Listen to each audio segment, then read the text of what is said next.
Hey mga kaluka! Kamusta? Sa panibagong araw para sa part 2 nating videos paggawa ng flowerpot na may nakadikit na dwindly o tinatawag nating dwarfs. Yo, this is Macke Erocido and welcome back again to my YouTube channel.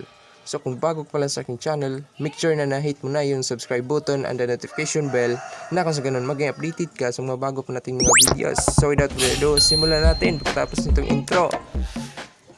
At bago natin to simulan, shout out muna tayo. At lalo na ni Ma'am Irene, maraming salamat sa iyong pag-order, Ma'am. Tara na, let's begin! At siguro hindi ko na kailangan ma-explain dahil nabidyoan ko naman lahat ng pag-proseso niyan. Manood ka lang maigi at matuto. Thank you!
So kung may iba ka pang idea na pwede nating gawin, ay pwede ka dyang mag-comment sa baba.